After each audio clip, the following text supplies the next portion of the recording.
नाही असं मला म्हणजे मोठा काही पिक्चर निघेल मोठ्या पडद्यावर आहे आपल्या ह्या नागदरवाडीची स्टोरी जाईल. असं कधी मला वाटलं नव्हतं किंवा आम्हाला तशी अपेक्षाही नव्हती. आपण काम करत होतो गेले 25-30 वर्ष काम करतोय आपण पाहण्यासाठी. आणि प्रसिद्धीसाठी आपण काही काम करतो असं नाही. पण त्या कामाच्या एक परिणामस्वरूप त्याला प्रसिद्धी मिळाली एवढं खरं. आणि नागदरवाडीतल्याच एक सामान्य कार्यकर्ता संस्थेचा या पाणलोट क्षेत्र विकासातला बाबू किंवा हनुमंत केंद्रे यानं ही एक त्याच्या वैयक्तिक विवाहाच्या याच्यातून एक मोठं हे तयार झालं आणि एक त्याच्या परिणामाने एक कथानक मोठ्या पडद्यावरती आलं महाराष्ट्राच्या. ह्याचंही मला एक मोठं समाधान आहे. संस्थेपेक्षाही हा वैयक्तिक बाबू किंवा हनुमंत केंद्रे ह्याची कथा होती ही. त्याच्यामुळं संस्थेचा तसा फार रोल नव्हता.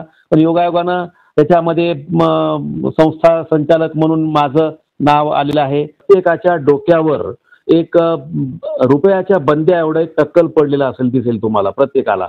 हे त्या गावाच्या पुरुषांचा आणि महिलांचा ट्रेडमार्क. आणि त्याचं ह्या सगळ्याचं परिवर्तनाचं श्रेय जसं नाबार्ड, वॉटरशेड ऑर्गनायझेशन ट्रस्ट, संस्कृती संवर्धन मंडळ आणि बाबूला आहे.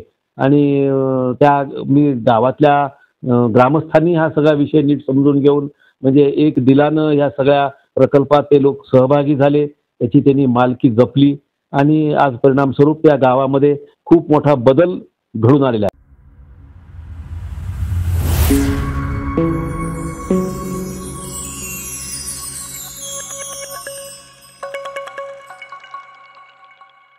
नमस्कार. आज आपण एका अशा व्यक्तीला भेटणार आहोत. त्या व्यक्तीचं कार्य संपूर्ण महाराष्ट्रासह भारताच्या जगाबाहेर सुद्धा पोहोचलेलं आहे.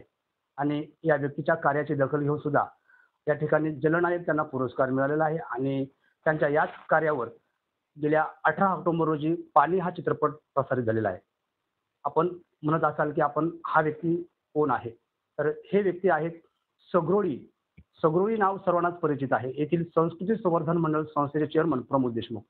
प्रमोद देशमुख यांनी 2000 साली पाणलोट क्षेत्राच्या माध्यमातून गावामधल्या पाण्याची पातळी वाढवण्यासाठी यांनी आपली हाती एक मोहीम राबवली होती.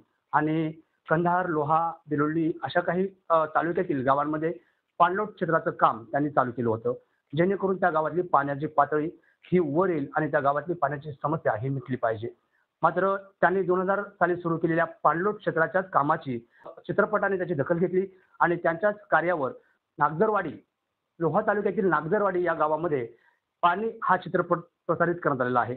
आणि या चित्रपटाला सुद्धा त्यांना एक पुरस्कार सुद्धा प्राप्त झालेला आहे. त्यामुळे एकंदरीत त्यांच्या या कार्याची आपण माहिती त्यांच्या प्रत्यक्षात घेण्यासाठी आज आपण त्यांच्या कार्यालयात आलेलो आहोत. आपल्यासोबत स्वतः प्रमोद देशमुख आहेत, जे ह्या जलनायक म्हणून महाराष्ट्र शासनाचे त्यांच्याकडे पुरस्कार सुद्धा प्राप्त झाले. सर नमस्कार. नमस्कार. तर आपण 2000 साली पाणलोट क्षेत्राचं काम हाती घेतला होता. आपण संस्था चालवता, संस्कृती संवर्धन मंडळ सोबतच पाणलोट क्षेत्र काम करता. तर आपल्याला कधी वाटलं होतं का की आपल्या कामावर एखादा चित्रपट वगैरे निघेल? काय काय सांगा? नाही असं मला म्हणजे मोठा काही पिक्चर निघेल मोठ्या पडद्यावर आहे आपल्या ह्या नागदरवाडीची स्टोरी जाईल. असं कधी मला वाटलं नव्हतं किंवा आम्हाला तशी अपेक्षाही नव्हती. आपण काम करत होतो गेले 25-30 वर्ष काम करतोय आपण पाहण्यासाठी. आणि प्रसिद्धीसाठी आपण काही काम करतो असं नाही. पण त्या कामाच्या एक परिणामस्वरूप त्याला प्रसिद्धी मिळाली एवढं खरं. आणि त्या नागदरवाडीतल्याच एक सामान्य कार्यकर्ता संस्थेचा या पाणलोट क्षेत्र विकासातला बाबू किंवा हनुमंत केंद्रे यानं ही एक त्याच्या वैयक्तिक विवाहाच्या याच्यातून एक मोठं हे तयार झालं आणि एक त्याच्या परिणामाने एक कथानक मोठ्या पडद्यावरती आलं महाराष्ट्राच्या. ह्याचंही मला एक मोठं समाधान आहे. नक्की ह्या चित्रपटातला जो बाबू आहे हनुमंत केंद्रे, याची स्टोरी सर्वात महत्त्वाची आहे. कारण ज्याच्या लग्नासाठी या ठिकाणी अडवणूक होत होती, पाण्यासाठी अडवणूक होत होती आणि त्या व्यक्तीनं या ठिकाणी आपण आपल्या गावाची पाण्याची पातळी वाढवी अशी त्यांनी एक शपथ घेतली आणि त्यांच्या ह्या प्रेमाची कहाणी एका चित्रपटाच्या माध्यमातून प्रसारित झाली. तर आपल्या संपर्कात अगोदर बाबू केंद्रे आलता की आपण त्यांच्या संपर्कात घेतलं? हे कसं तुमचं घडलं?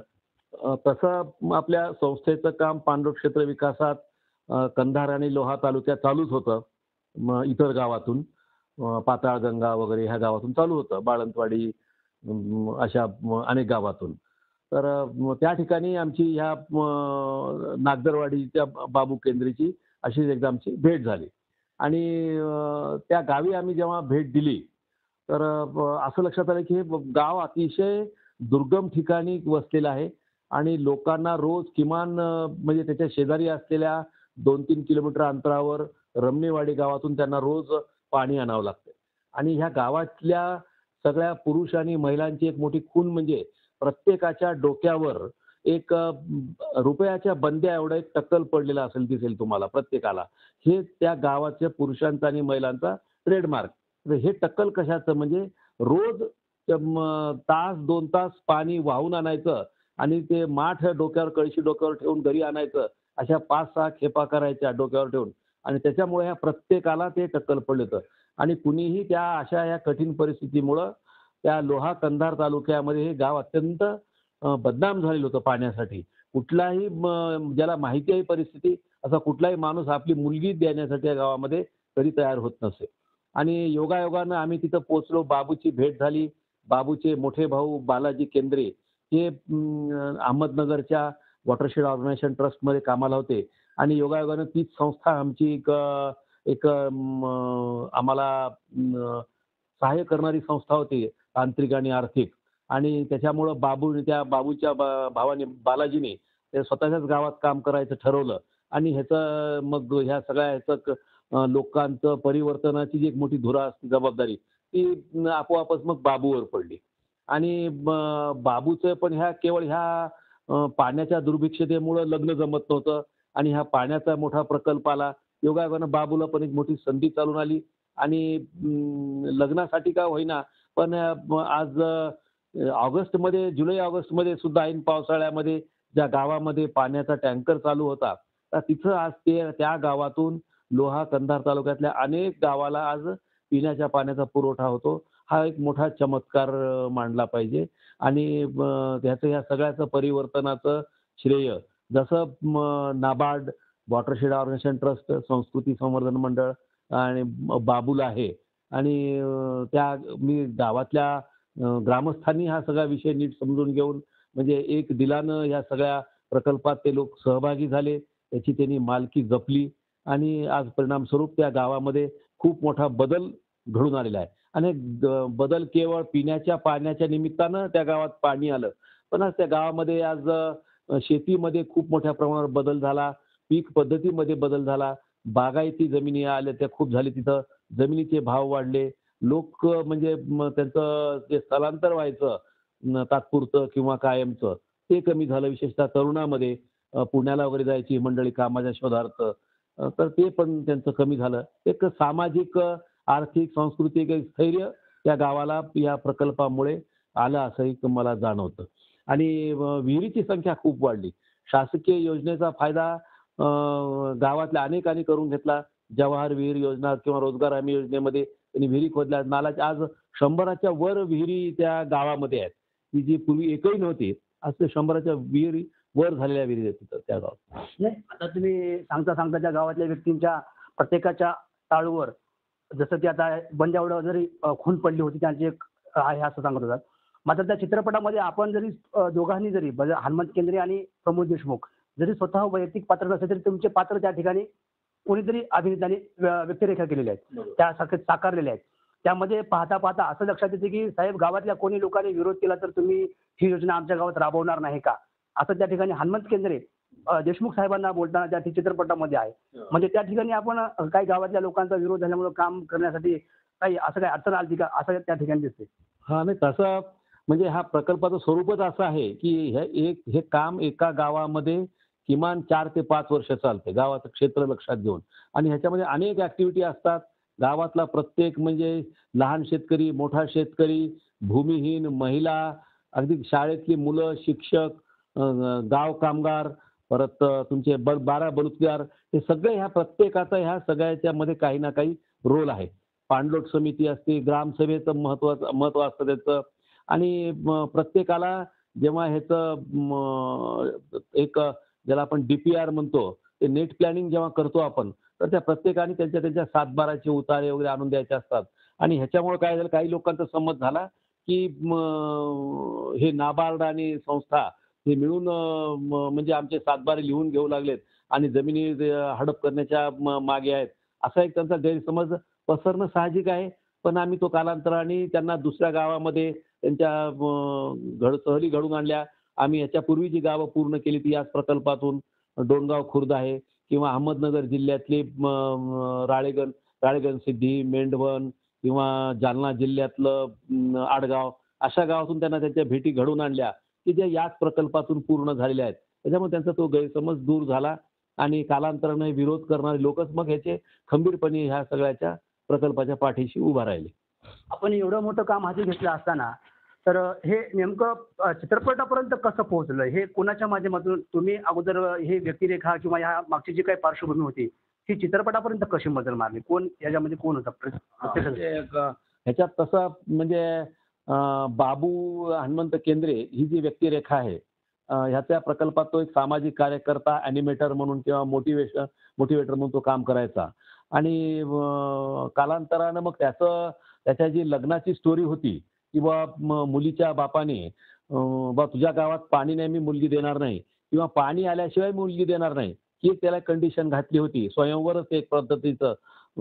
तर हे शिवधनुष्य बाबूंनी उचललं आणि ही सगळी स्टोरी असती कर्णोपकरणी हस्ते परहस्ते ही त्या काळामध्ये 5-6 वर्षापूर्वी जे आमिर खानचा जो सत्यमेव जयते हा कार्यक्रम चालायचा आणि काही लोकविलक्षण अशा घटना आमिर खान त्या काळामध्ये चित्रित करायचे आणि सत्यमेव जयते या सिरियलमधून ते समाजापुढे मांडायचे आणि अशा काही लोकविलक्षण घटनेमध्येच हा एक प्रकार होता आणि ती बाबूची हे सगळं कर्तृत्व त्यांच्या कानी गेलं आमिर खानच्या आणि त्यांनी सत्यमेव जयते ह्या कार्यक्रमातून मालिकेतून त्याला मोठी प्रसिद्धी दिली आणि योगायोगानं पाणी ह्या पिक्चरचे जे आताचे जे दिग्दर्शक आहेत आदिनाथ कोठारे, महेश कोठारे, तर ह्यांच्या जेव्हा त्यांनी सत्यमेव जयते हा पिक्चर पाहिला तर त्यांना वाटलं की ह्याच्यामध्ये काही आपल्याला म्हणजे ते सत्यमेव एपिसोड पाहिला ह्याचा सत्यमेव जयतेचा, तर त्यांना वाटलं की ह्याच्यामध्ये एका चांगल्या चित्रपटाची बीज आहेत.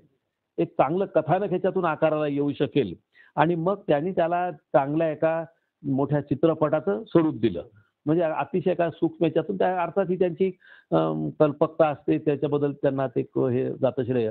पण मूळ तसं हे सगळं घडवून आणणाऱ्याला बाबूला एक म्हणजे त्याचं मोठं श्रेय जातं, हे निर्विवादपणे सत्य आहे. नक्कीच. आताच आपण सांगता म्हणतो की ज्या गावाला पाण्याची दुसऱ्या गावातून पाणी आणावं लागत होतं, मात्र त्याच पिक्चरच्या एंडमध्ये असं दाखवण्यात आलेलं आहे की त्याच गावाला आता पाणी दुसऱ्या गावाला पुरवठा करत आहे. तर एकंदरीत हा प्रसंग जेव्हा तुम्ही पाहत आहात, सुरुवातीचा गाव आणि आताचा गाव, आता कसं वाटते की आता एकतर महाराष्ट्राच्या चित्रपटगृहामध्ये सदरच्या गावाची सर्व कार्य पोहोचलेले आहेत आणि ज्या गावाला पाणी मिळत नव्हतं ते गावाला पाणी देते. तर आता आपल्याला कसा बदल वाटला, काय सांगा? म्हणजे केवळ पाणी आलं. खूपदा काय होतं की काही गावामध्ये पाण्याचं खूप मोठं दुर्भिक्ष असताना सुद्धा पाणी येतं, जमिनीची भूजल पातळी वाढते, पण लोक ह्या वाढीव पाण्याचं त्याचं पैशामध्ये रूपांतर करू शकत नाहीत. कारण ह्या कामासाठी एक प्रकारचं गावामध्ये चांगलं डोळस सक्षम नेतृत्व लागतं, जाणतं नेतृत्व. ते जर नसेल तर आणि जर सहकार चळवळ किंवा लोकांचा एकमेकांचा विश्वास ती जर नसेल तर ह्या पाण्याचा मग फारसा उपयोग होत नाही आणि मग लोकांमध्ये पिण्याचं पाणी ह्याच्या पलीकडे लोकांची मजल जात नाही.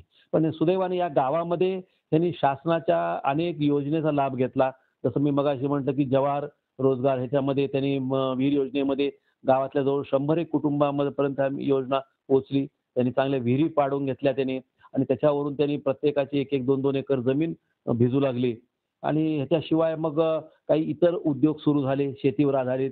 शेळ्या, मेंढ्या आल्या, गायी आल्या, दूध दुभतं आलं, क्रॉपिंग पॅटर्न बदलला, बागायती आले, भाजीपाला आला. त्याच्यायोगे त्यांचं आरोग्याच्या, खाण्याच्या सवयी बदलल्या. तर ह्याचं एक आपोआप हे सगळ्या गावावरती एक जे आपण ज्याला आपल्या भाषेमध्ये अंगावर पाणी दिसते म्हणतो, पाणी जड बाळसं आलं, तसं ह्या पाणलोट प्रकल्पामुळे गावाला एक प्रकारचं बाळसं आलं आणि तो पैसा म्हणजे जमिनीत मुरलेला पैसा पाणी हा पैशाच्या रूपानं त्या गावामधून तो दिसू लागला आणि हे खरोखर हे म्हणजे आपल्याला अपेक्षित हेच असतं.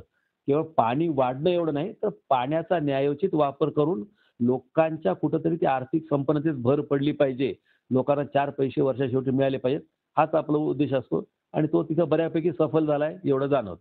आता नागदरवाडीच्या संदर्भात जेव्हा चित्रपटाची निर्मिती करण्यासाठी महेश कोठारे, आदिनाथ कोठारे, प्रियंका चोप्रा ह्या टीमनं जेव्हा ठरवलं होतं, तेव्हा आपल्याविषयी त्यांचं काही हितगुज किंवा आपल्याविषयी त्यांच्या कामाची काही माहिती वगैरे जाणून घेतली होती का? नाही तसं म्हणजे हा संस्थेपेक्षाही हा वैयक्तिक बाबू किंवा हनुमंत केंद्रे ह्याची कथा होती ही. त्याच्यामुळं संस्थेचा तसा फार रोल नव्हता. पण योगायोगानं त्याच्यामध्ये संस्था संचालक म्हणून माझं नाव आलेलं आहे. नाबार्डचे एक chief general manager doctor Venkatesh Tagat, की जे आज निवृत्त झालेत. पुन्हा वॉटरशेड ऑर्गनायझेशन ट्रस्टचे त्या काळातले विभागीय अधिकारी श्री बालाजी केंद्रे, की जे स्थानिक त्याच गावचे होते. त्यांच्या अनेकांचा तसा नामोल्लेख झालेला आहे आणि त्याचे श्रेय नामावलीत शेवटी आपल्याला त्याचं नाव दिसेल. पण हे संस्था फोकस करण्यापेक्षा कोठारेंना त्याच्यातलं जे बाबूची जे कथानक होती आणि त्याच्यातून त्यांचं ते एक प्रेमकथा त्यांनी जी गुंफली, ते त्यांना ते हे करायचं होतं आणि त्याच्यातून योगायोगानं हा सगळा पाण्याचाही प्रश्न वर आला आणि मला वाटतं की प्रेमकथा तर आहेच, पण लोकांनी त्याच्यापासून जी प्रेरणा घ्यायची तरुण घेतील, तर त्याच्यापेक्षा जास्ती प्रेरणा मला वाटतं त्या प्रेमकथेपेक्षाही आपण प्रत्येकाने आपापल्या गावामध्ये हा जर या पद्धतीनं जर पाण्याचा प्रश्न सोडवला, तर आणि गावोगाव असे अनेक हजारो बाबू उभे राहावेत, हनुमंत केंद्रे उभे राहावेत आणि त्यांनी आपापल्या गावाचा प्रश्न अशा सामूहिक प्रयत्नातून सोडवावा, असं एक मला वाटतं. सर आपल्या कामावर चित्रपट येते हे आपल्याला किती वर्षापूर्वी किंवा किती दिवसापूर्वी माहीत झालं होतं? साधारण 4 वर्षापूर्वी जेव्हा कोठारे बंधूंनी ह्या नागदरवाडीमध्ये संपर्क झाला आमचा, म्हणजे त्या काळामध्ये कळालं की बा ह्या ठिकाणी असं तो पिक्चरचं होतं आणि त्यांनी काही ती माहिती मागितली, ती पण आम्ही माहिती त्यांना दिली आणि काही तांत्रिक माहिती वगैरे लागत होती, ती सगळी आम्ही त्यांना दिली आणि मग त्यांचं जवळजवळ 1 महिना 2 महिने त्या नागदरवाडी भागामध्ये त्यांचा मुक्काम होता आणि ते सगळं त्याचं चित्रीकरण झालं. काही गाणी वगैरे पण सगळ्याचं शूटिंग झालं तिथं आणि अशा पद्धतीने म्हणजे तशी आपल्याला तरी पूर्वकल्पना पूर्ण दिलेलीच होती. आपण हा पिक्चर पाणी चित्रपट 18 ऑक्टोबर रोजी संपूर्ण चित्रपटगृहामध्ये प्रसारित झाला आणि आपण सर्व संस्था कर्मचाऱ्यांसह सदरचा चित्रपट पाहायला नांदेडला गेला होतात, असं आम्ही सोशल मीडियाच्या माध्यमातून पाहिलेलं आहे. यापूर्वी आपण कधी चित्रपट वगैरे पाहिला होता का हाच पहिला चित्रपट?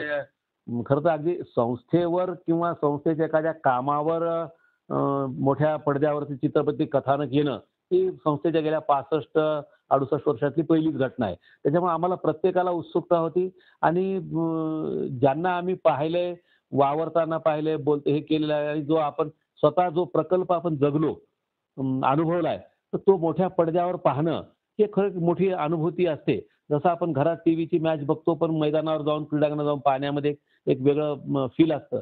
तशा पद्धतीचं फील आणि योगायोगाने आम्ही संस्थेत सगळ्या कार्यकर्त्यांनी आवाहन केलं आणि सगळ्यांनी आपापले म्हणजे प्रवासाची खर्चाची व्यवस्था करून एवढे जवळ-जवळ 200च्या आसपास वर आम्ही सगळे कार्यकर्ते तिथं गेलो आणि एक खूप मोठं समाधान हे वाटलं आम्हाला सगळ्यांना आणि तो त्या काळातला तो सगळा तो एक चित्रपट आमच्या डोळ्यासमोर परत एकदा गेला. योगायोगानं आमच्या संस्थेतली त्या काळातील अनेक कार्यकर्ते पण या पाणलोटच्या कामासाठी जे झटले होते, जे आज निवृत्त झालेत, ते सगळे त्या दिवशी त्या चित्रपटगृहात उपस्थित होते. नक्कीच हा नागदरवाडी येथील जरी पाण्याचा प्रकल्प असला तरी या ठिकाणी बाबू केंद्रे जसं की हनुमंत केंद्रे हा या चित्रपटाचा नायक आहे.